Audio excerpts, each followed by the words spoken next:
Welcome to Sustainable Leadership Live. I'm your host, Lisa Danforth, and I have the amazing, the fabulous Kelly Daniel here with me today. Kelly, I am excited to hear all that you're going to be sharing with us today. Thank you. Yeah. Happy to be here. Now, I could go into all sorts of things that Kelly has done. You are quite young to have experienced so much that you have. But what really makes Kelly special? She's a former journalist, really getting out there and having those conversations. She's a creative content expert, but more importantly, she really is a storyteller, bringing out those stories and helping people to tell theirs and have those conversations. So I say, Kelly, let's jump right in because we have 20 minutes and you have so much to share. Sure. All right. I would love to start, if you're willing, for you to tell your story a bit and how you came to really learning how to have these taboo but also necessary conversations. Yeah, absolutely. So this has been sort of my personal approach in my own life for quite a while. As a former journalist, as a storyteller, as someone who likes to get information out there, I've always been a bit of an oversharer. I like to hear from people. I like to know what they think, what they know. And then in my recent career transition, I started getting vulnerable first privately with people as I was thinking about making a change out of journalism for many, many reasons, but leaving a career that I had dedicated my life and a huge chunk of my personality and my self-image to. It And was a one lot that of comfort. I would Yeah. imagine a lot of people sought after as well. Yes. Yeah. They're not easy jobs to get.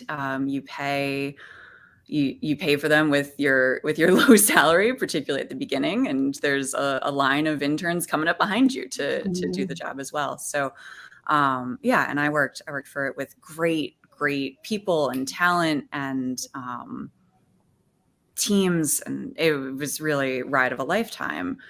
And it was just time for me to get on a different ride. So as I started to have those conversations and hear different perspectives, and then started to share with other people what I was going through and finding out people were in a similar place. And then I started to post about journalism burnout and taking breaks and mental health and posting about that on LinkedIn. And I had a just overwhelming amount of support from my network and people liking it and commenting. But it was the messages that I was getting privately saying, I am feeling this too. I don't think I can do this anymore. I am so overwhelmed by the unending news cycles, the just barrage and of, if you think the news is depressing, like the things that we as journalists take in and the way that we immerse in it is so it's intense on such a level, and there's so much important and good work being done on secondary trauma and secondary PTSD just by being exposed to these things. And so as I started talking about, you don't have to be the field producer to be affected by the shooting. You don't have to, you need to take care of yourself. You need to prioritize that. And as I was hearing from people that they felt like they couldn't do it anymore, but they didn't know how to make an exit or where to even look or where to find that strength, or is it okay to take a career break? And I was sitting there saying, I mean, everybody's got a gap in 2020 and 2021, right? Like if you're going to do it, let's do it. Because you can just say something happened with COVID and I had a few months off, right? So that was where I really started to make it part of my public personality as well. And I love how just putting it out there, having that vulnerability of asking and stating what's going on for you, that it gave people permission to go, yes, like leaning into it. But it's those private messages that where you really saw, I would imagine, the pain and those conversations. Can you share what is your view of why people are not speaking up truly? Like, is it shame? Is it we don't want to lose our job? I mean, why are we allowing ourselves to get to that point where we're not having those conversations? We're getting to burnout and our mental health is truly suffering. Yeah. There's still a lot of stigma there, and there's particularly for the folks that I'm connected with, we know you put it out there, it's out there forever, right? I can delete the post, but people have commented on it, people have seen it. It's a big business, but it's a small business. And I find that with other industries as well, right? As I've started to meet more people and work in different fields. And so you worry, right, that it's lip service, that it's not going to play out well for you. And it's still such a novel thing to say it's okay to not be okay. And it's important. So that's part of why I carefully share elements of my story, because I know how much of an impact that has to see other people who are successful and look like they've got it all together to say, it's a little too much. Yeah, it's a little too much. Like I need to step out of this for just a minute. Yeah, there's just a lot of fear. Yeah, I mean, and that fear keeps us silent. Right? So we don't reach out, we don't ask for help, we don't say, I'm sinking. Right. And we try to just sort of hustle, put our shoulder in and work even harder. And I mean, I've said some of these things publicly. And so I have all of these people messaging me, telling me that they're in the same place. And so I feel like I have, I have a network, I have validation, I have this. All of those people may have only spoken to me. Right. What can people do when the network, the community, I think is so incredibly important to create that's trust and safety, even if it's just one person to reach out to, even like you, even if they don't know you, right? To invite them. But what would you recommend for people to start having those conversations, those taboo, but so necessary? So I think you start small. I think, you put out the small bid and see if anybody picks it up. With my current network, I'm in I've transitioned into tech, and I work for a company where people just say, oh, well, I have my therapist on Monday morning, or, oh, this is great. My anxiety meds are working great. And I'm sitting there going, people don't talk like this in news. They don't. Yeah. There's just not that acceptance. So, if you're not in that space where people are just kind of casually dropping that they're in talk therapy or in some sort of, they have some sort of managed symptom, right? Then you start small, and you start with people that you trust, and you see what their reaction is, and you see if they respond in kind. And if they kind of go, oh, what are you in therapy for? Right. You know where to be, oh, it's no big deal. Just, and having some trouble sleeping, Right. So, I think you start small. And I think, like one of the other taboo things that I also talk about, I've found it very productive, is to talk about, I have lots of money conversations with people. And some of that is New York. It's just everything is so expensive that we all just talk about it. So it's a little bit easier. But I'll start with like some numbers, right? We drop mortgages and rents in New York very quickly. It's just a topic of conversation, and you see if somebody reciprocates with theirs, or I would drop the level that I was leveled at as a producer, as a TV news producer, isn't necessarily public, or, things like that, and just see where that is. I also sometimes just ask people, particularly with the money. As I was talking with people about different industries, I would say, I'm okay talking about money. If you talk salaries, I talk salaries. And people told me no. Some people told me no. Other people went, oh, okay, yes.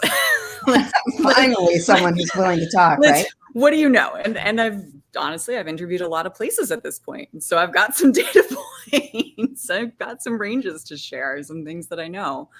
It's just, you have to just start. And I really love what you're saying is start small. That is so in anything as a business strategist, the people that I coach, it's starting small. We want to build the muscle and build the habit, and the higher up the mountain we climb, the view changes, right? You start being around people that you can have the conversations that you want to have, and you start building that community. But the trick is to really, just put yourself out there slightly small. Yeah. Do you have, we have Leeson, and sorry if I am pronouncing that. Leeson Kelly is my go-to salary negotiator guru. All right. Yeah. Let's talk a little bit more about that then, because I mean, like you said, people don't like to talk money. Mm-hmm. So what are some of the tips and the tools that you help people with to have these conversations?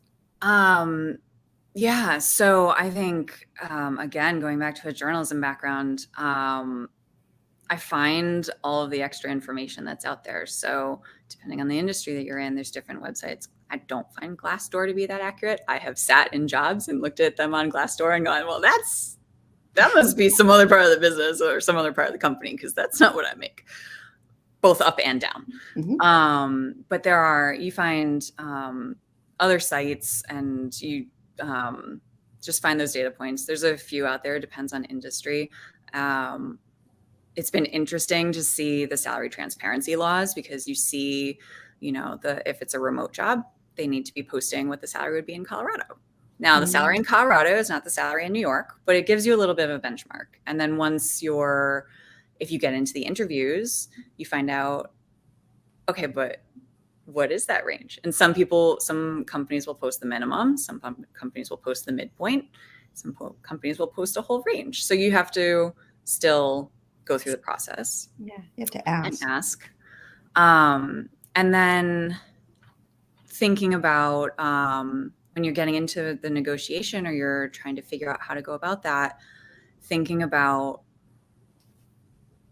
and here's where the writing and content comes in, thinking about how to frame that conversation, not less in what I need, but more in, here's what I bring. What can we do here? Is there a bonus structure? Are any of these variables, are they movable? And just coming back and articulating your worth and what you're going to bring and your commitment. And then I think Lisanne and I spent a whole bunch of time thinking about how we would write it out. And then I realized, wait, we do this by phone. But then you have, once you've written it out, you have articulated to yourself very clearly what you want, what you're willing to do. And then you take that into a phone conversation. And don't fill the space. That's a negotiating thing. You don't. So very important. You say it and you wait. And you say it. So what I'm really hearing is, at least with the salary, is that when we even just have that conversation with ourselves and start doing the research, we start feeling more empowered because we have more knowledge. Yeah. With that additional knowledge, it might have us have the ability to step out and start those conversations a little bit more. And I think, and in terms of, you asked, how do I help people? I'm not a career coach. I think that's important to say, right? I'm not a career coach. I'm not in HR. I was a manager for a period of time, but I didn't even do most of the salary negotiations. What I provide for my friends and contacts, I'm the sounding board, right? And you're able to say all the things to me, and then I filter it back out to you of what you've said and what it sounded like and how it can be presented. And any friend of yours who listens and you respect their experience in the workplace, anybody can be that person for you. But you have to trust them to have the conversation. You have to show them your offer letters. So and you have to know who the ones are. Trust yourself to get out there and have that conversation. Just that is I think the most important thing is for us to actually put ourselves out there and then build that with the other person. But having that story, having that conversation with the other person builds it immensely. Right. How does this play into helping with our, the connection with burnout and our mental health and not having these conversations? What I'm really looking for, Kelly, is the importance. Sometimes we need that a firm push to start having those conversations because we are so closed and so tight. Yeah, I think, so for me, the push is always how much better I feel once I've had the conversation with someone who's receptive. Mhm. So when I have, um, gotten more information from people about where the salaries are, or heard from people about how they're burned out, or how they're taking their severance and they're taking a month off, and hearing that that's okay to do.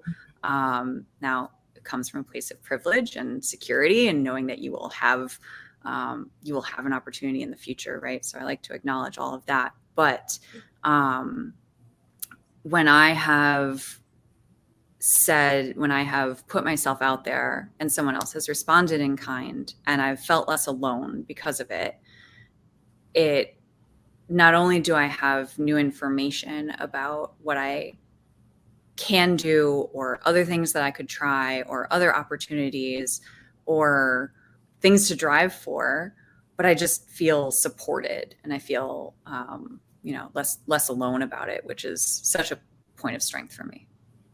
I think loneliness is something I've been researching a lot lately, and especially given COVID, it just really it sort of perpetuates itself. Yeah. Can you talk a bit about that? What has supported you? Have you found, are there any books that you have read? What are some tools that have supported you to step into this space of speaking up, telling your story, and really having those conversations that have us kind of shrinking when we're thinking about it? Yeah. So there was a book that I read last year as I was making decisions about what I was going to be doing. I think the title is Trust Your Gut. And that was very much, I think I shared this with you in the past. It was, the first few pages seemed like they were actually written about my life. So that was a little eerie. It was about someone, it started with an anecdote about someone who was so burnt out that they had a panic attack. And I think I might be messing with details, but had a panic attack and went to the hospital and was told, "You're burnt out. You need to take a month off." It's not a heart attack. You need to go to bed.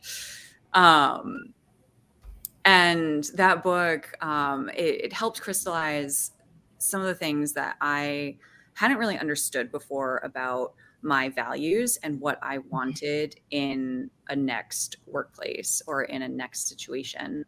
Um, I took the work that was given to me, right? You're a journalist. You do the job. You do what's asked. Yeah. So that helped a lot to think about, and I came out to values that were a little bit in conflict with each other, where I wanted both stability and flexibility and creativity. So I can't tell you how many times that happens with my clients. Financial stability and that yeah, flexibility and independence. It's like, let's, and I think I love that you said that, because often we yeah, do choose things that are conflicting to keep us kind of in a space that's right. safe. So I think that helped crystallize a lot for me. I'm trying to think if there are other resources. I think,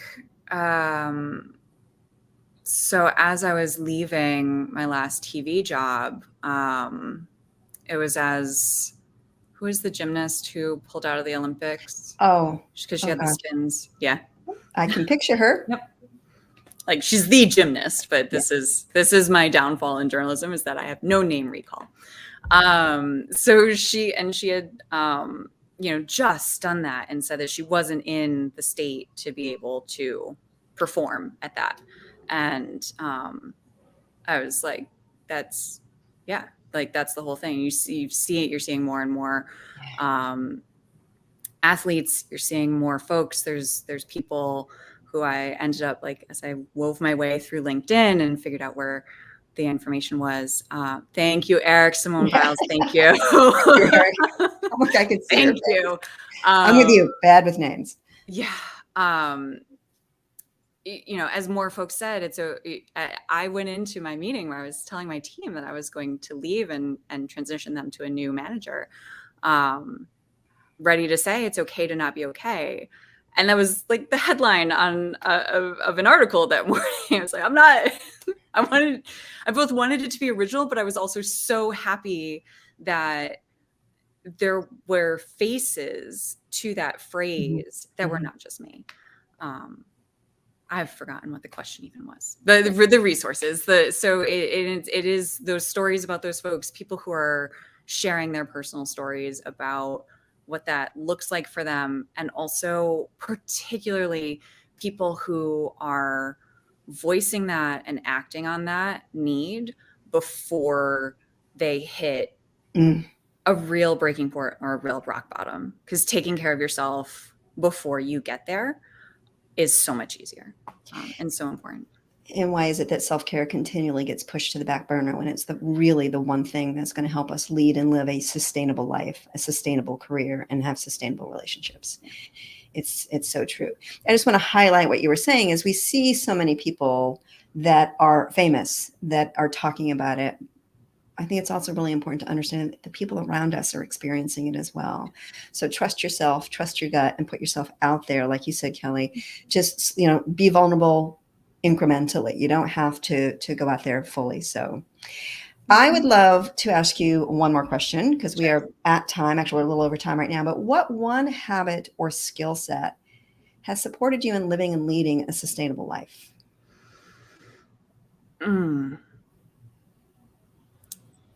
Most of my skill sets are not sustainable. I'm so good in the crisis and in the tragedy and in the in the adrenaline. And I was in that for so long. I did live TV production. It's not sustainable. Is it an awareness? Is there a question that you ask yourself? Is there a feeling that you've become aware of when you're like, oh, we're there? Like, it doesn't have to be massive. What helps you come back into observation mode rather than having full on down the rabbit hole? Yeah. So sleep is huge for me. So when I'm not sleeping, I'm not coping. And it took a while to accept that that is true, because that's how I squeeze more time out of the day. You just sleep less. I think I, in the past few years, have gotten very aware of when I'm starting to get agitated. So, and the example that I use with people is like, if I'm mad at the dog for breathing, or if I'm mad at the dishwasher for existing, we're there. It's time to figure out what that self-care is for me. Is it saying no to something and staying in tonight and going to bed? I don't go to bed early, but like winding down early. Or is it something else? Or is it the appointment with the therapist? Is it, do I call my mom?